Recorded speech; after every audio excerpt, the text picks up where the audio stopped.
Hi everyone, I'm Clem and welcome back to my channel.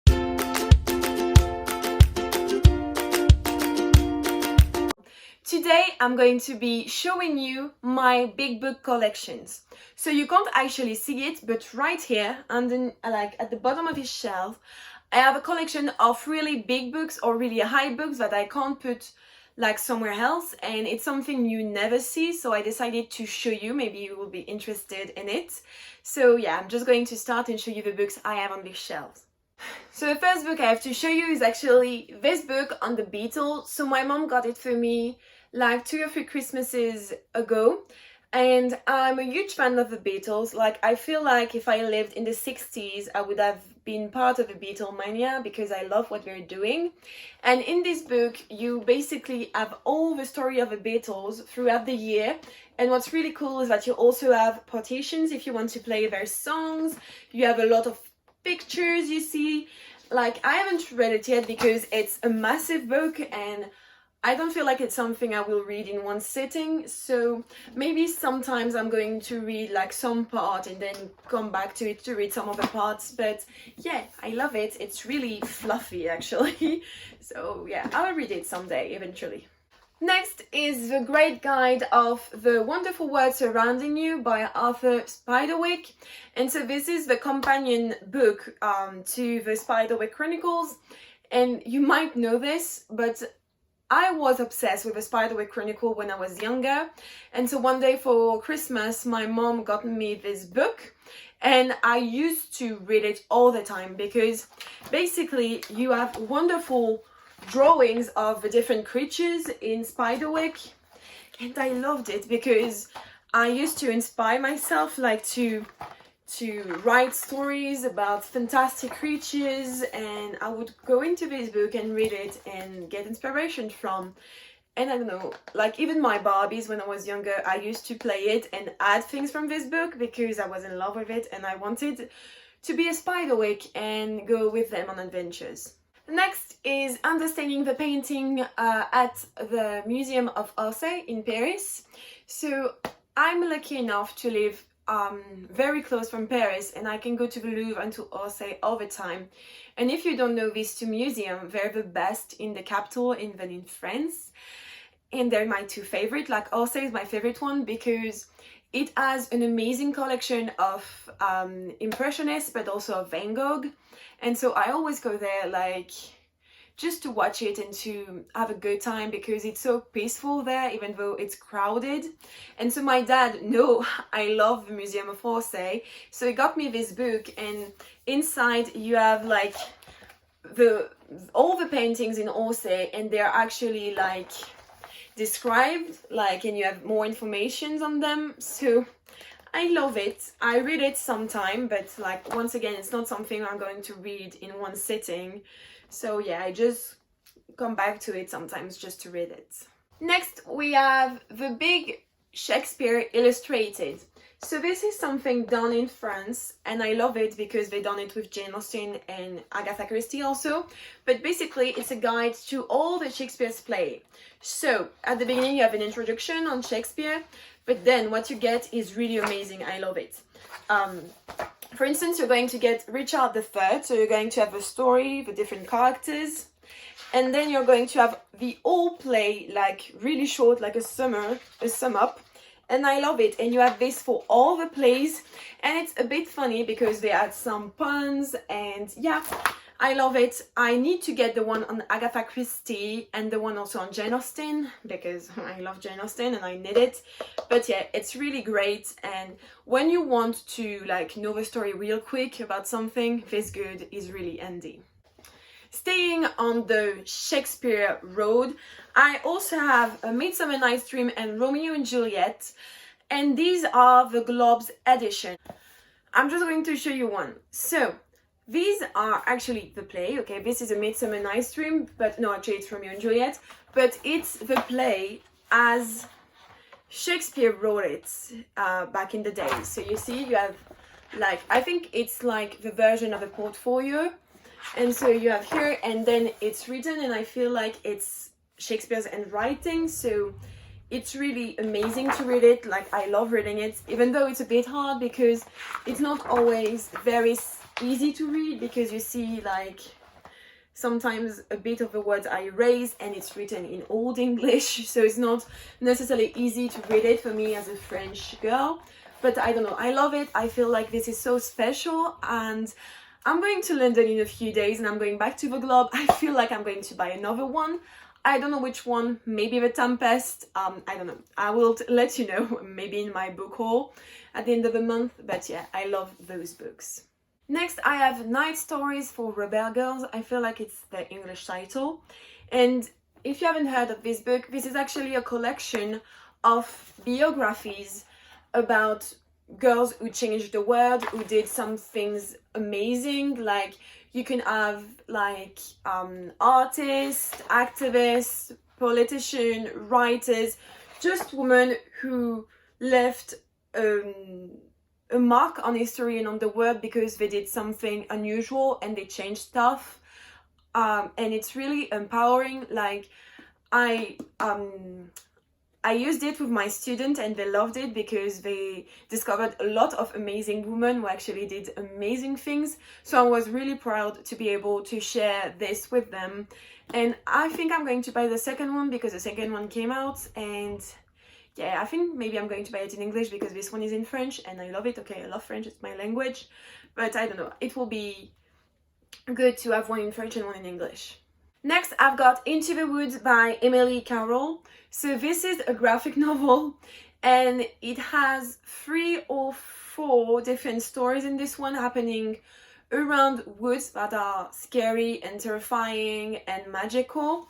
And it's a bit gory actually in this book. The drawings sometimes are really disturbing. Okay, so not this one because nothing's happening. But some stories are really nice, and there was one that was really, really weird. I'm just going to show you a picture if I find it real quick, because like at some point you have this woman and there's blood all around her and it's not really nice. I can't find it. Oh yes, it's going to be here, I feel like. Wait, I'm going to find it. I want to find it. Okay, first she found a dead head and it's really weird. And then, like, I don't know, there is this old girl who's like just dead. I don't know, it's just weird. You see, this is weird. This monster is coming back at several moments in the book. I read it 2 or 3 years ago for Halloween. It was really great, really enjoyable. I had seen a lot of people talking about it on YouTube and they were right, it's really good and it can be read really fast. So if you haven't read it and you want something quick to read and something a bit weird and mystical, go and read it. Next, I have a collection of short stories by Edgar Allan Poe. And this is one of my favorite books, like one of my favorite books I've owned, because this book, like this edition in France, does an amazing job.